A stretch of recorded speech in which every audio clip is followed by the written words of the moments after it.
नमस्कार मंडळी, मी नितीन भद्रावतीकर नितीन या चॅनलवर तुमचे स्वागत करतो। मंडळी, आजच्या कहाणीचे शीर्षक आहे स्वातंत्र्य संग्रामातील तळपती तलवार राणी लक्ष्मीबाई। राणी लक्ष्मीबाई म्हटले की आपल्याला खूप लढी मर्दानी हो तो झांसीवाली राणी थी हीच कविता आठवते। खरे तर या एका कवितेतही मावणार नाही इतके अचाट त्यांचे कर्तृत्व होते आणि अजोड असा पराक्रम होता। हातात तलवार घेऊन ती तिच्या सारंग घोड्यावर स्वार होऊन इंग्रजांशी लढायला निघाली होती। आपल्या दत्तक मुलाला पाठीवर कपड्यात बांधून युद्धभूमी झाशीपर्यंत पासून कालपीपर्यंत आणि नंतर ग्वाल्हेरपर्यंत घोडदौड करीत जात होती। एक अशी शूर वीरांगना जिला देश आणि कर्तव्यासाठी आपल्या प्राणाची आहुती द्यावी लागली ती नायिका म्हणजे झाशीची राणी लक्ष्मीबाई।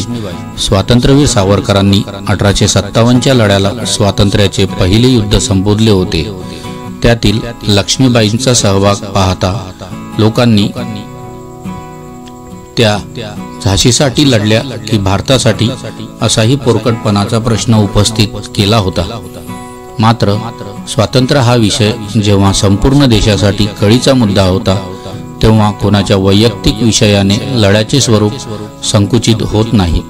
इतिहास साक्षी आहे की राणी लक्ष्मीबाईंनी तात्या टोपे आणि 1857च्या उठावातील सर्व लढवय्यांना यथाशक्ती मदत केली होती। त्यामुळे त्या केवळ झाशीसाठी लढणाऱ्या नव्हत्या तर भारतीय स्वातंत्र्य संग्रामातील एक अग्र मानांकित सेनानी होत्या। मनुबाई तांबे झाल्या लक्ष्मीबाई। राणी लक्ष्मीबाई यांचा जन्म 19 नोव्हेंबर 1828 काशी येथे झाला। वडील मोरोपंत तांबे आणि आई भागीरथीबाई यांनी तिचे नाव मणिकर्णिका ठेवले, परंतु त्यांना प्रेमाने मनु असे संबोधले जात होते। आई भागीरथीबाई यांचे निधन झाले तेव्हा त्या 4 वर्षाच्या होत्या, म्हणून वडील मोरोपंत त्यांना घेऊन बिठूर येथे पेशवे बाजीराव यांच्याकडे गेले। मोरोपंत तांबे हे बाजीराव पेशव्यांचे दरबारी होते। घर सांभाळणारे कोणी नव्हते म्हणून ते मनूला दरबारात आणायचे। मनूच्या खेळकर स्वभावामुळे ती काही दिवसातच सर्व दरबारींची लाडकी झाली। स्वतः पेशवे बाजीराव दुसरे यांना मनूचा हा खेळकर स्वभाव खूप आवडायचा। त्यांनी स्वतः मनूला छबिली असे नाव दिले आणि ते तिला प्रत्येक वेळी याच नावाने हाक मारायचे। पेशवा बाजीराव द्वितीय यांनी 1827 मध्ये नानासाहेबांना दत्तक घेतले। मनू बिठूरला आल्यानंतर दोघेही एकत्र वाढले आणि घोडेस्वारी, तलवारबाजी, मल्लविद्या यासह इतर युद्धकला शिकल्या। शस्त्रास्त्रांसह ते धर्मशास्त्रही शिकले। दोघेही एकत्र हत्तीवर स्वार होऊन युद्धशास्त्राचे ज्ञान घेत असत। 1842 मध्ये लक्ष्मीबाईंचा विवाह झाशीचे राजे गंगाधरराव यांच्यासोबत मोठ्या धूमधडाक्यात झाला। बिठूरची मनू छबिली आता झाशीची राणी लक्ष्मीबाई बनली होती। लक्ष्मीबाई यांच्या विवाहानंतर त्यांच्या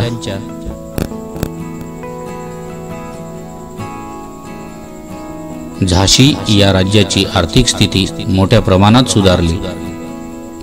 राणी लक्ष्मीबाई या समीकरण आणि शस्त्रास्त्रांमध्ये अत्यंत कुशल होत्या। त्यांनी झाशीच्या किल्ल्यात महिलांचे सैन्य उभे केले होते।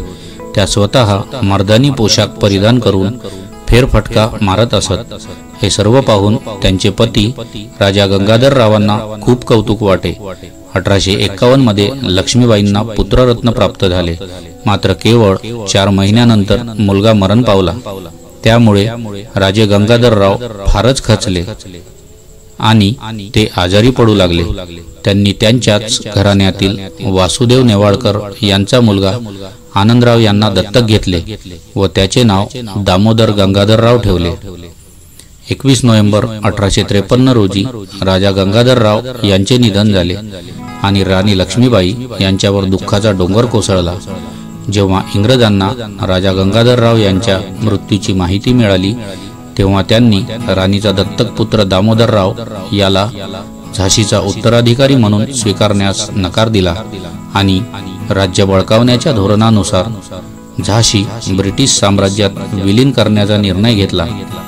जॉन लँग नावाच्या ब्रिटिश वकिलाची भेट घेऊन लंडनच्या कोर्टात दावा दाखल केला, पण तो फेटाळण्यात आला. यानंतर लक्ष्मीबाईंनी स्वयंसेवकांची फौज निर्माण करून युद्धाची घोषणा केली.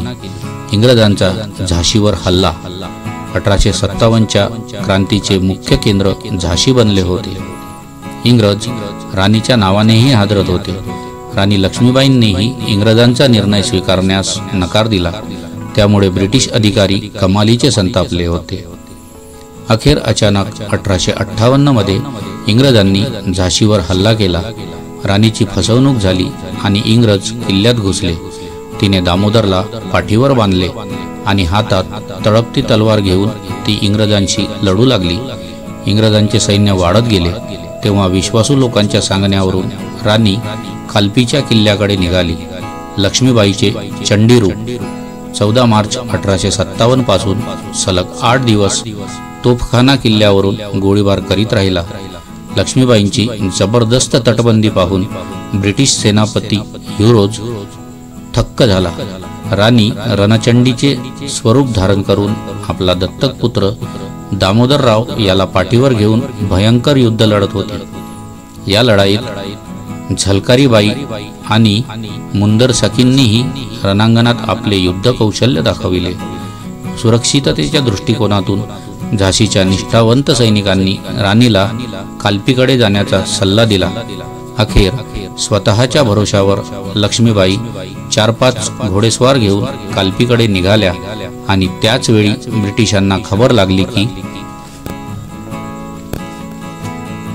राणी लक्ष्मीबाई काल्पीकडे जात आहेत. यानंतर कॅप्टन वॉकरने त्यांचा पाठलाग केला. या संघर्षात लक्ष्मीबाई जखमी झाल्या. अखेर त्या काल्पीच्या किल्ल्यावर पोहोचल्या. दरम्यान नानासाहेब पेशवे आणि त्यांचे सेनापती तात्या टोपे आणि इतरांनी ब्रिटिशांना पराभूत करण्यासाठी रणनीती बनवली. त्यांनी जवळच्या राजांनाही बोलविले, परंतु त्यांना व्यापक पाठिंबा मिळाला नाही. येथे ब्रिटिश जनरल ह्युरोज राणी लक्ष्मीबाईच्या मागे काल्पीला पोहोचला. 7 मे 1858 रोजी कोंच परिसरात घनघोर युद्ध झाले. 22 मे रोजी ह्युरोजने 20 तास सतत गोळीबार केला आणि शेवटी किल्ल्यात प्रवेश केला. इंग्रज अधिकाऱ्याची योजना राणी लक्ष्मीबाईंना मृत किंवा जिवंत पकडण्याची होती, परंतु लक्ष्मीबाई, नानासाहेब आणि तात्या टोपे गुप्त मार्गाने किल्ला सोडून पसार झाल्याने ह्युरोज निराश झाला. काल्पीचा किल्ला सोडल्यानंतर राणी लक्ष्मीबाईच्या संयुक्त सैन्याने ग्वाल्हेरमधील एक किल्ला ताब्यात घेतला आणि इंग्रजांशी तिसऱ्या चकमकीची तयारी सुरू केली. इंग्रज अधिकारी ह्युरोज चांगलाच संतापला होता, म्हणूनच तो राणीच्या मागे ग्वाल्हेरला पोहोचला. 18 जून 1858 रोजी ग्वाल्हेरजवळ सराई येथे ब्रिटिश सैन्याशी लढताना राणी लक्ष्मीबाईंना वीरगती प्राप्त झाली. काहींच्या मते इंग्रजांनी राणीची हत्या केली, तर बहुतांश इतिहासकार सांगतात की राणी लक्ष्मीबाईंनी म्हटले होते की माझा मृतदेह देखील इंग्रजांच्या हाती पडता कामा नये, म्हणून ज्या ठिकाणी त्या गंभीर जखमी अवस्थेत होत्या तिथेच त्यांना वीरमरण आले आणि बाबा गंगादास यांच्या झोपडीत त्यांनी अखेरचा श्वास घेतला. त्यावेळी उपस्थित सैनिकांनीच ताबडतोब राणीच्या इच्छेनुसार इंग्रज तिथवर पोहोचण्यापूर्वीच पार्थिवावर अंत्यसंस्कार केले. म्हणजेच अखेरपर्यंत राणी लक्ष्मीबाईंनी इंग्रजाच्या हाती स्वतःला सापडू दिले नाही. शरणागती वगैरे शब्द तर त्यांच्या शब्दकोशातच नव्हते. ज्या प्रतिकूल परिस्थितीत राणीने आपला स्वाभिमान जपला, त्यातील काही टक्के धैर्य आणि हिंमत आपल्यात असेल तर नैराश्य आणि दुःख आपल्या वाटेला येणारच नाही. आज छोट्या छोट्या समस्यांनीही लगेच नैराश्य येणारे लोक पाहिले की त्यांना झाशीच्या राणीचे उदाहरण द्यावेसे वाटते. राणी लक्ष्मीबाईंनी बालपणीच सिद्ध केले की त्या एक उत्तम सेनापतीच नाही, तर एक कार्यक्षम प्रशासकही होत्या. त्या महिला सक्षमीकरणाच्या बाजूने होत्या। त्यांनी आपल्या सैन्यात महिलांची भरती केली होती। आज काही लोक जे स्वतःला महिला सशक्तीकरणाचे नेते म्हणवतात ते महिलांना सैन्यात पाठवण्याच्या विरोधातही आहेत। पण या सगळ्यांसाठी राणी लक्ष्मीबाई हे उत्तम उदाहरण आहे की महिलांची इच्छा असेल तर त्या कोणतेही पद मिळवू शकतात आणि त्या पदाची जबाबदारीही प्रसंगी पुरुषापेक्षा जास्त सक्षमपणे पेलू शकतात।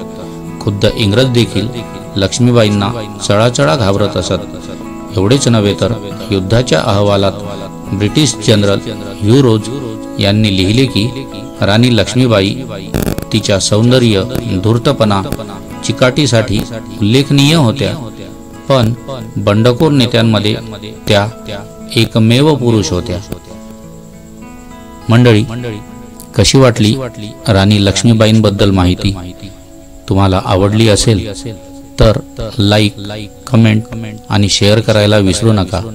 आणि हो, जाता जाता चॅनलला सबस्क्राईब करूनच जा। भेटूया पुढच्या कहाणीमध्ये। तोपर्यंत धन्यवाद।